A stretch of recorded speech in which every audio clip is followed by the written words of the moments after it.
여러분 반갑습니다.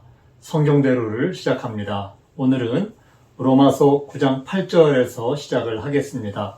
곧 육신의 자녀가 하나님의 자녀가 아니라 오직 약속의 자녀가 씨로 여기심을 받느니라.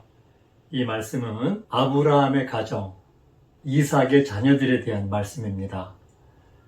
육신의 자녀가 나오고 약속의 자녀가 나오는데 하나님의 선민인 아브라함의 자손, 아브라함의 첫 번째 아들인 이삭, 그 이삭의 가정에 자녀들이 둘이 있는데 여기에 그 중에 육신의 자녀가 있고 오직 약속의 자녀가 있다. 이렇게 성경은 기록하고 있고요.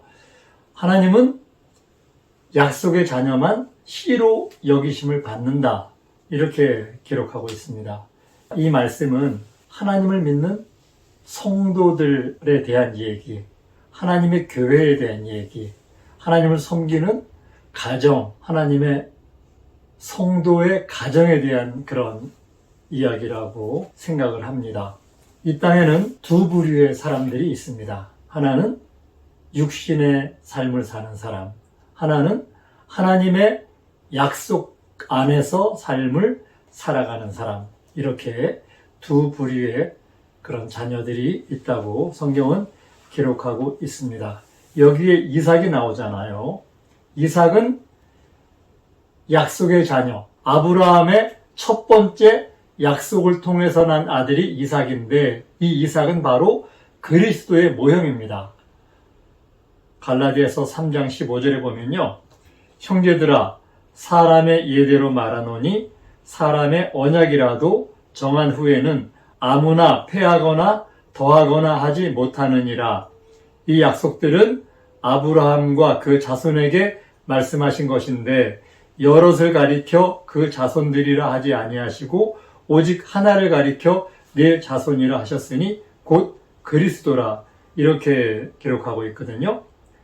사람의 언약도 정한 후에는 폐하지 못하는데 하나님께서 아브라함과 그 자손에게 말씀하신 그 언약, 이 언약 중에서는 하나님의 자손, 아브라함의 자손, 한 사람을 얘기하고 있는데 여럿을 가리켜 말한 것이 아니라 하나인데 그 하나가 바로 아브라함의 자손 하나가 그리스도라 이렇게 기록하고 있거든요.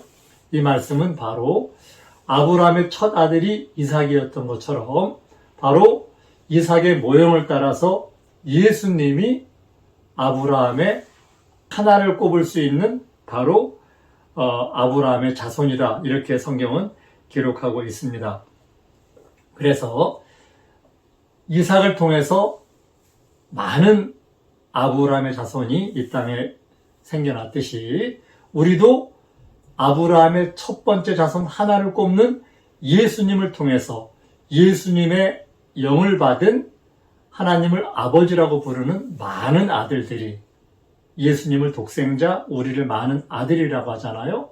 그 예수님의 영을 받아서 아버지라고 부르는 하나님의 많은 아들들이 곧 아브라함의 후손들이 이 땅에 굉장히 많이 태어나는 게 하나님의 뜻이라고 생각을 합니다.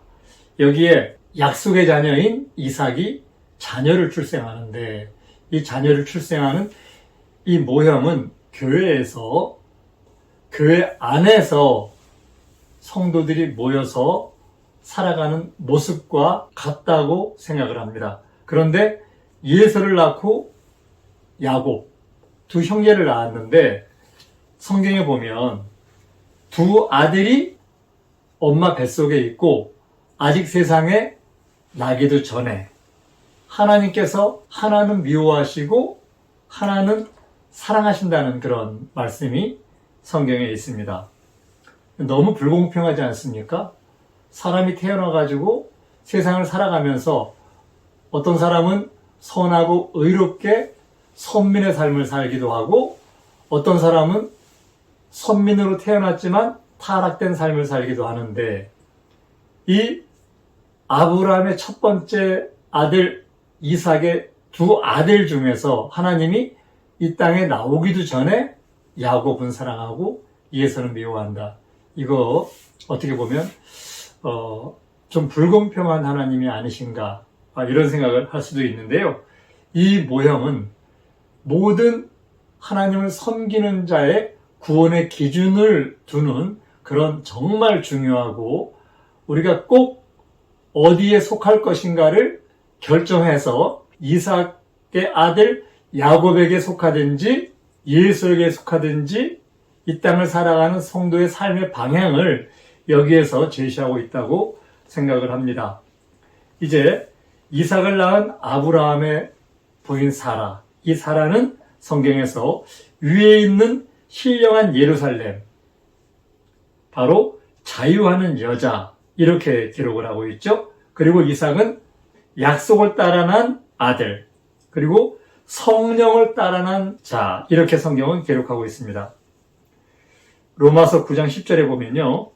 이뿐 아니라 또한 리브가가 우리 조상 이삭 한 사람으로 말미암아 잉태하였는데 그 자식들이 아직 나지도 아니하고 무슨 선이나 악을 행하지 아니한 때에 택하심을 따라 되는 하나님의 뜻이 행위로 말미암지 않고 오직 부르시는 이에게로 말미암아 서게 하려 하사 리브가에게 이르시되 큰 자가 어린 자를 섬기리라 하셨나니 기록된 바 내가 야곱은 사랑하고 에서는 미워하였다 하심과 같으니라. 아직 배에서 나오기도 전에 하나님은 큰 자가 어린 자를 섬긴다. 형이 동생을 섬긴다. 그리고 야곱은 사랑하고 에서는 미워한다. 이렇게 성경을 기록하고 있어요. 자, 그럼 그 이유가 뭘까요? 똑같은 믿음의 가정, 선민의 자손, 아브라함의 아들 이삭의 후손으로 두 형제가 태어났는데 태어날 때부터 뱃속에서부터 하나님은 이들을 구별하셨고 또한 이들이 태어나서 살아가는 삶도 하나님이 태에서 보셨던 시각과 방향 그대로 살아가는 것을 알 수가 있습니다. 왜 예서를 미워하셨고 야곱을 사랑하셨나? 그 이유는요. 첫 번째, 둘째로 태어난 야곱이 장자권을 쟁취했습니다. 팥죽을 주고 샀죠. 이 당시에 이스라엘 사람들은 장자에게 유업을 물려주는 그런 제도가 있었습니다. 차자는 유업을 받을 게 없어요. 그런데 이 야곱은 형에게서 팥죽을 주고 장자권을 샀습니다. 첫 번째. 그리고 두 번째, 야곱은 약복강에서 하나님을 만나서 씨름해서 이김으로 그가 이제는 야곱이 아니라 이스라엘이라는 그런 이름을 받았습니다. 성경은 예서는 육신의 자녀, 땅에 속한 사람으로 얘기를 하고 있고 야곱은 약속의 자녀, 하나님께 속한 사람이라고 성경에서 기록하고 있는데요. 야곱은 장자가 될 수 없는, 유업을 받을 수 없는 그런 신분이었지만 자기의 환경을, 자기의 조건을 이겨내고 장자가 된 거듭난 믿음의 성도의 모형으로 우리에게 보여주고 있습니다. 우리도 처음에 태어날 때, 어머니 뱃속에서 나올 때 우리도 죄인의 모습이었고 하나님 나라를 유업으로 받을 수 없는 조건을 하나도 못 갖춘 그런 사람들의 모습이었잖아요. 그런데 우리가 이 땅을 살아가면서 결국은 둘째 아들, 차자로 태어났지만 야곱의 모형을 본받아서 우리가 하나님의 아들로 세우심을 입을 때 히브리서 12장에서 얘기하는 장자들의 총회에 들어갈 수 있는 은혜를 받습니다. 이 야곱과 에서 이야기는 두 사람 다 이삭의 아들인데 한 사람은 거듭난 사람의 모형이고 한 사람은 결국은 하나님께 버림받는 삶을 사는데 우리가 하나님을 섬기는 교회에 이러한 두 부류의 사람이 있다고 성경은 우리에게 계시해주고 계십니다. 나는 어떠한 사람으로 이 땅을 살아가야 될지 오늘 말씀을 드리면서 잘 생각해 보시기를 바랍니다. 지금 우리가 이 땅을 살아가면서 하나님을 섬기면서 살아가는데 마지막까지 믿음으로 승리하는지 모든 이에게 경종을 울리는, 경고하는 그러한 말씀이라고 생각을 합니다. 하나님은 나는 아브라함의 하나님, 이삭의 하나님, 야곱의 하나님이다. 이렇게 자신을 계속 소개하시잖아요. 그런데 이 말씀은 너도 아브라함과 이삭과 야곱 같은 사람이 되어야만 내가 바로 내 하나님이다. 이런 말씀이에요. 아브라함과 이삭과 야곱 처음부터 하나님의 사람 아니었습니다. 아브라함은 우상을 섬기는 갈대와 우르의 사람인데 그를 불러내셨잖아요. 야곱도 형으로 태어나지 않고 장자가 아니었지만 결국은 장자의 신분을 쟁취한 그런 사람이 되었던 것을 우리는 알 수가 있습니다. 이 말씀은 우리가 하나님을 섬기는 과정에서 일생을 살아가는 내가 어떤 사람으로 살아갈지를 권고하는, 장자로 살아갈 것을 권고하고 아브라함과 이삭과 야곱처럼 이 땅을 살아서 나는 바로 내 하나님이야. 아브라함과 이삭과 야곱의 하나님이라고 자신을 드러내신 그 하나님이 내가 바로 내 하나님이다.